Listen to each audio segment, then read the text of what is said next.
Bonjour, aujourd'hui on est au 5e cours euh, concernant le fonctionnement psychique. Vous avez vu donc à quoi sert la psychologie, à être heureux, qu'est-ce que c'est avoir une théorie qui permet de cerner le fonctionnement psychique par des lois.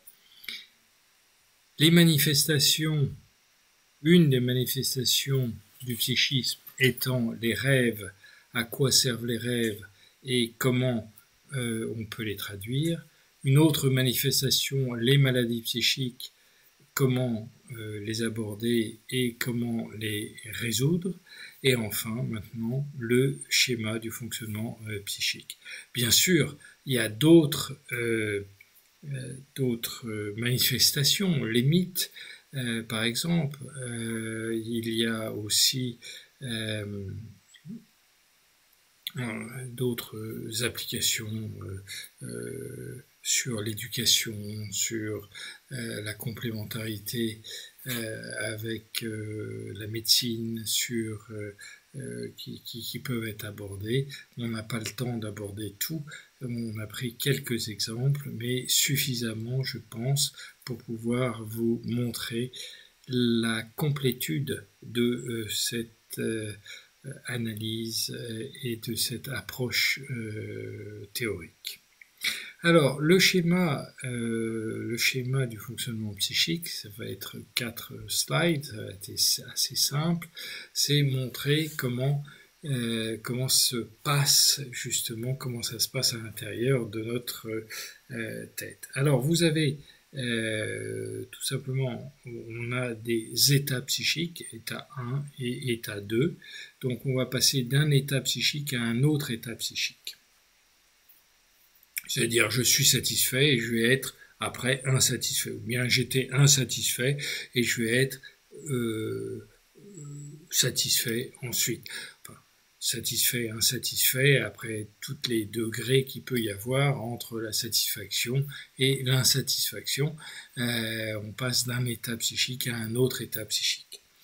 Alors, il y a dans la première boucle l'interprétation subjective, c'est-à-dire que nous interprétons, nous ne voyons pas la réalité telle qu'elle est. On la déforme en permanence. On croit connaître la réalité. Qui vous dira que ceci n'est pas une paire de lunettes? Tout le monde croit que c'est une paire de lunettes, qu'elle existe indépendamment de nous. Eh bien non, cette paire de lunettes n'est pas la même pour moi et pour vous. Cette paire de lunettes est importante pour moi parce qu'elle me permet de voir, je sais où est-ce que je l'ai acheté, il y a une valeur un petit peu affective qui s'attache à elle. Tout ça, vous ne voyez pas quand je vous montre cette paire de lunettes. Vous ne voyez pas tout le lien qu'il peut y avoir entre cette paire de lunettes et ce que j'y mets, moi, à travers cet objet. Donc, on est subjectif.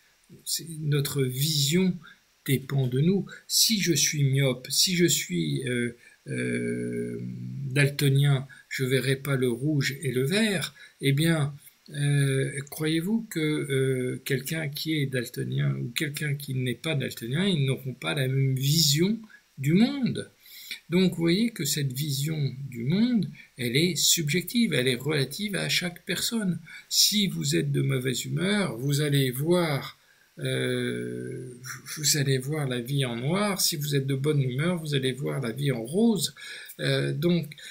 C'est très important de comprendre que nous interprétons la réalité et on est en interprétation permanente. C'est un petit peu le problème du conscient que Platon a abordé avec le mythe de la caverne. Je transforme un petit peu ce mythe de la caverne de Platon avec une symétrisation, c'est-à-dire que vous allez voir que en fait cette projection que nous avons. Quand je vous parle, je mets tout plein d'affect, de sentiments, je suis heureux ou je suis malheureux, et ça se voit, ça se traduit. Donc, je vous parle avec des sentiments que j'ai. Donc, c'est également, je déforme, entre guillemets, ce que je vous dis, par l'état intérieur dans lequel je suis.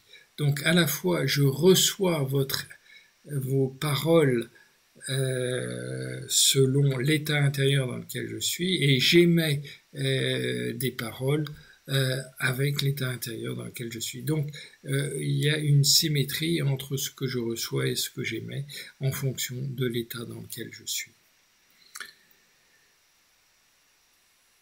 Le mythe de la caverne étant toujours d'actualité, vous voyez à quel point simplement en le symétrisant, on élargit considérablement les faits. Alors, si on n'avait qu'une interprétation subjective, on irait droit dans le mur, parce que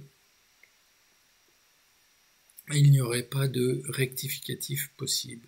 La nature nous a dotés de cette capacité, parce que la nature est par principe un système bouclé, et toute la systémique,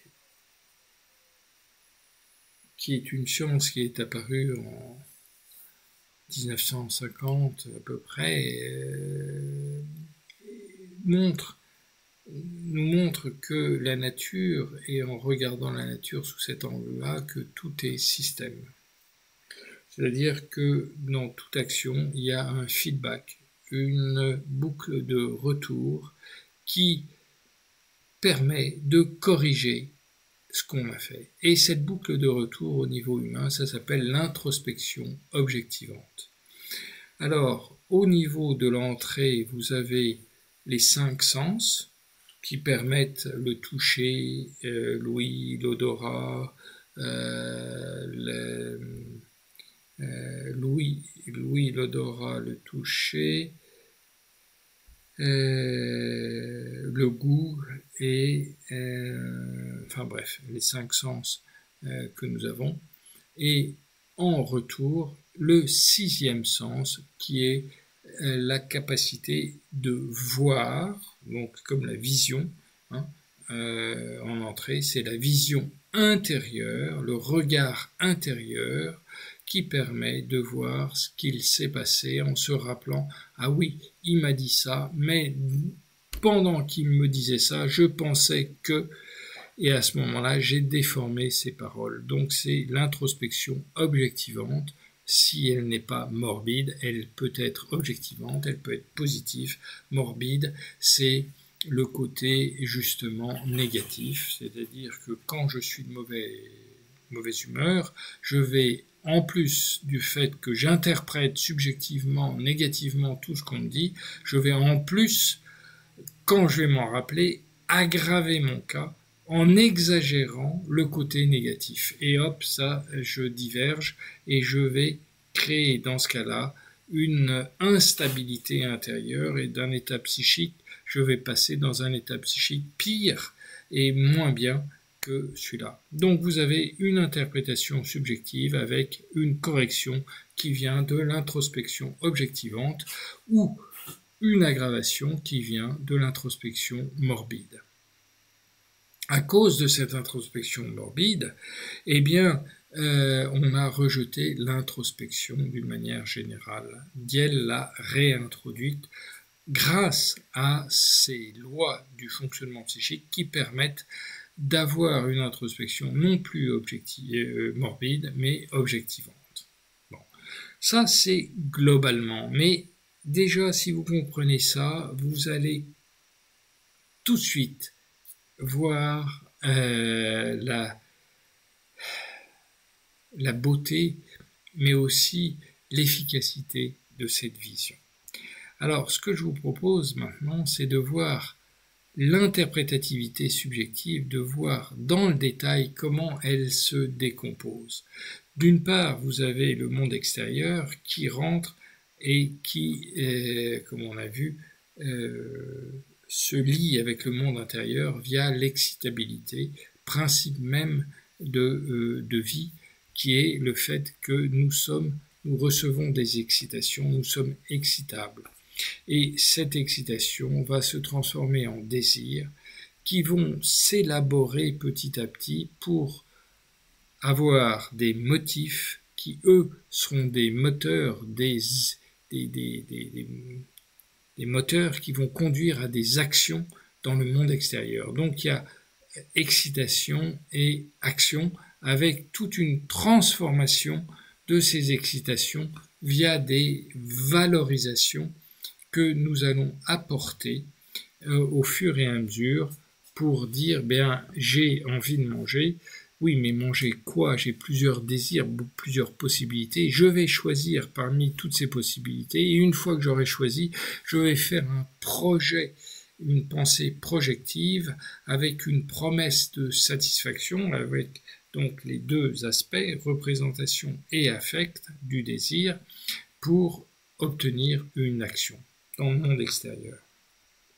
Donc vous voyez que l'interprétativité subjective se décompose en 4 étapes qui correspondent aux 4 étapes de notre mémoire, les mémoires perceptives, la mémoire procédurale, la mémoire sémantique et la mémoire épisodique. Épisodique, c'est les actions, sémantique, c'est la connaissance, donc les motifs. La mémoire procédurale, c'est les désirs, parce qu'on ne peut pas avoir un désir de quelque chose qu'on ne connaît pas. On a un désir de quelque chose qui n'est qu'une rémanence d'une satisfaction qu'on a eue, et l'excitation qui est la mémoire perceptive due à nos sens, la perception. Donc vous voyez, c'est là on est en phase complètement avec le schéma somatique. Maintenant, le retour, c'est l'introspection objectivante. On va repartir de la réaction de la réalité. On a agi dans la réalité, on va réagir, on va avoir une vision de la réalité. Je prends ces lunettes, eh bien, je vois qu'elles sont sales, ou je vois qu'elles sont lourde, où j'ai une réalité que je crois être objective, mais elle n'est pas objective, elle est partielle. Cette réalité me permet, de l'action que j'ai faite, me permet d'en tirer des valorisations. C'est-à-dire que je vais valoriser en me disant, bah, si je fais ça, j'ai obtenu une satisfaction que je considère comme valable, que je vais réinvestir pour, garder en mémoire pour que ça recommence. Et ces valorisations sont en accord avec le désir essentiel ou la tâche exaltée. Vous avez vu ce que c'était que la tâche exaltée. La tâche exaltée, ce n'est que le désir essentiel dévié. Tout comme la coulpe vaniteuse, c'est la coulpe vitale refoulée, la tâche exaltée, c'est le désir essentiel dévié.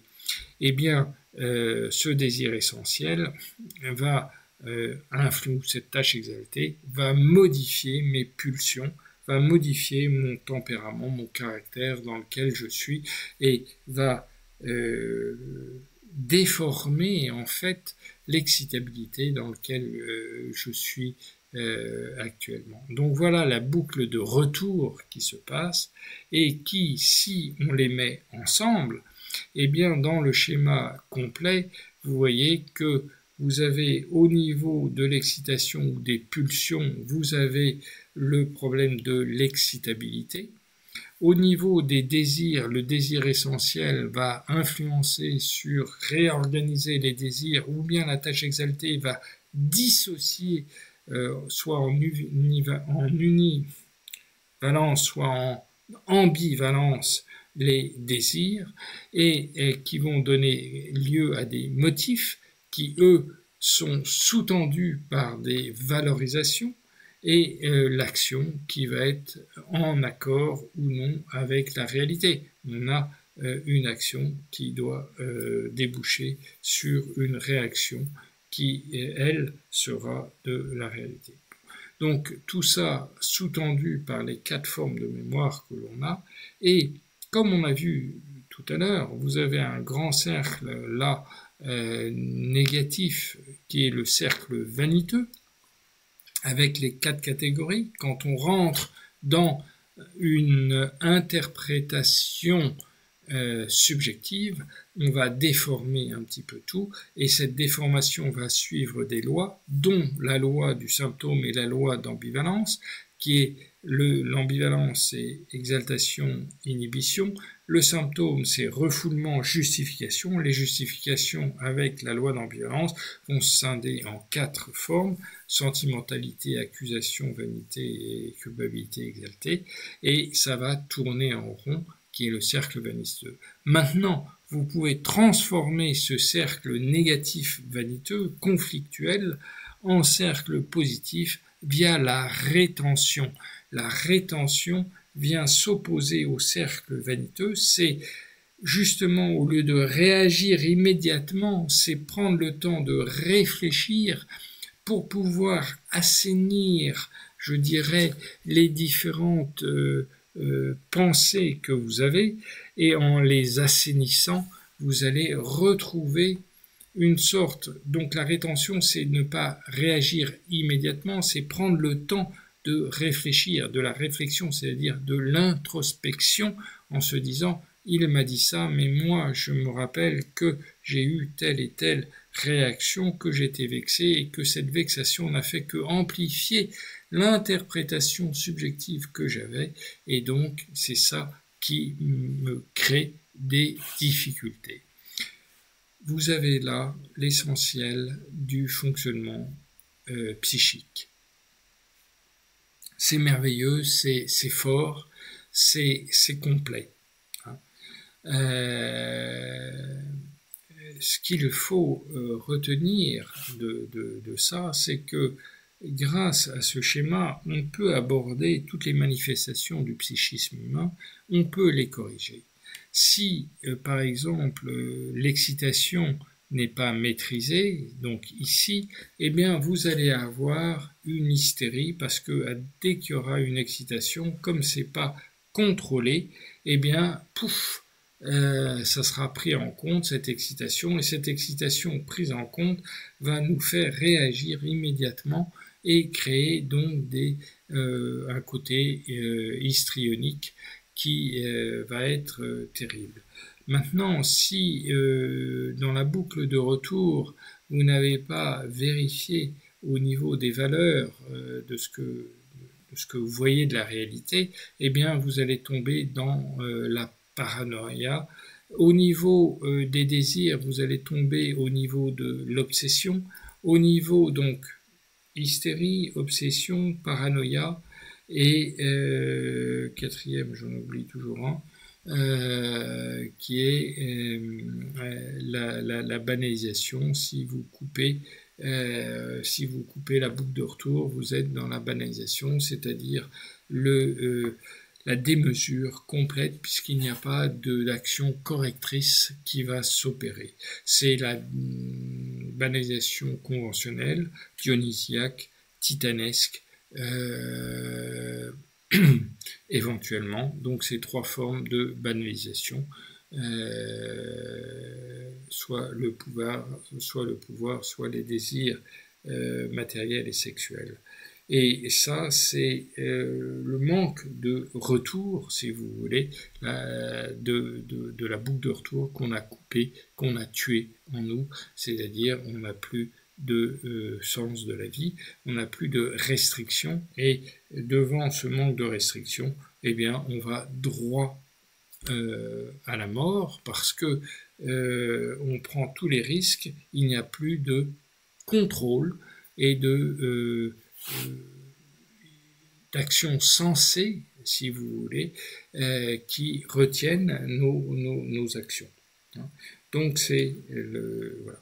Donc vous voyez, avec un schéma simple, complet, preuve que cette théorie est d'une part scientifique, mais aussi qu'elle forme un tout en elle-même, qu'elle se maintient, qu'elle est cohérente avec les neurosciences, qu'elle est cohérente avec la médecine, puisqu'elle est en accord avec le côté somatique, eh bien, on arrive à résoudre facilement les différents problèmes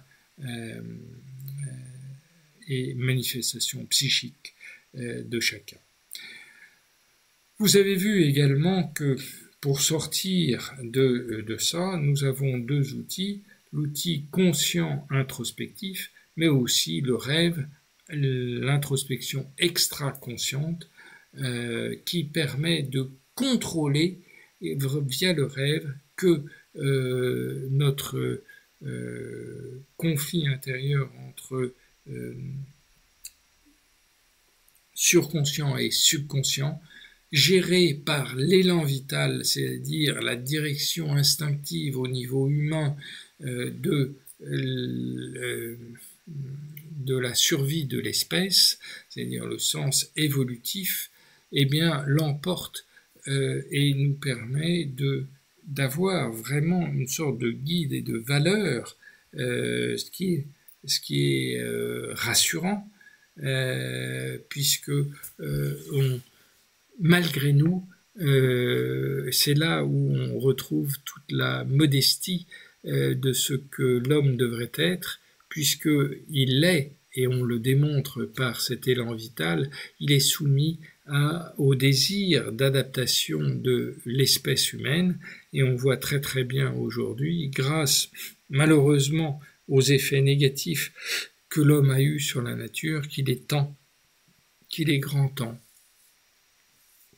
de prendre en compte l'écologie, mais comme exemple, mais tout le reste, et prendre en compte surtout le contrôle de nos désirs, parce que sans contrôle de nos désirs, nous allons également dans le mur en exagérant le nombre de désirs et sans vouloir se restreindre, eh bien on se tue soi-même parce que les limites et les ressources sont limitées.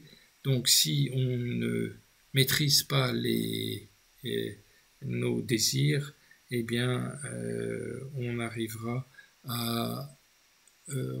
forcément dans le mur à un moment donné où il n'y aura plus de possibilité de réaliser nos désirs, puisque on aura exploité la totalité de ce qu'on a. Il ne faut pas croire que la science résout tout, la science explique tout, c'est deux choses différentes, expliquer et résoudre. C'est pas parce qu'on comprend que quelqu'un est de mauvaise humeur qu'on l'excuse pour autant. Non, on comprend qu'il se soit mis à crier, qu'il se soit mis à vous injurier, mais ça ne l'excuse en rien. Il a sa propre responsabilité et vous avez votre propre responsabilité. Et c'est pas parce que vous savez comment ça se passe que vous avez un droit sur lui, un pouvoir ou une action possible. Ce qui compte, c'est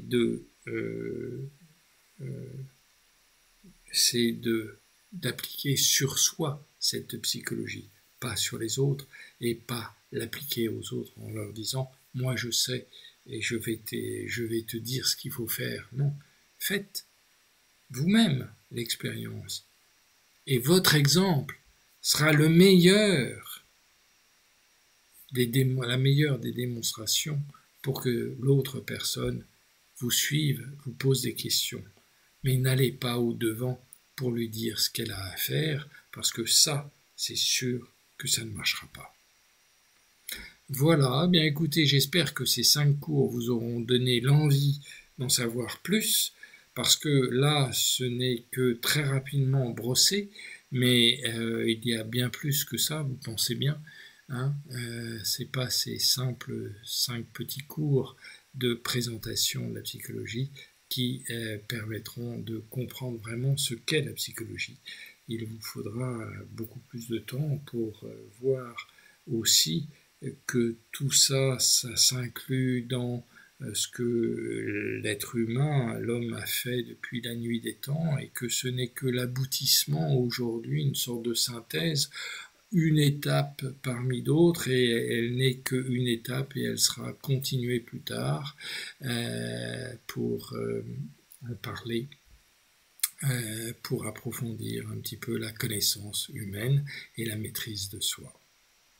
Voilà, en espérant que tout ça vous a au moins donné l'espoir qu'il y a une solution, et il y a une solution, et la science la trouvera. La science, si j'ai pas répondu à votre problème personnel, au moins il y a une solution à chacun des problèmes de chaque personne. Ça, c'est merveilleux. C'est une joie de savoir qu'on a une solution.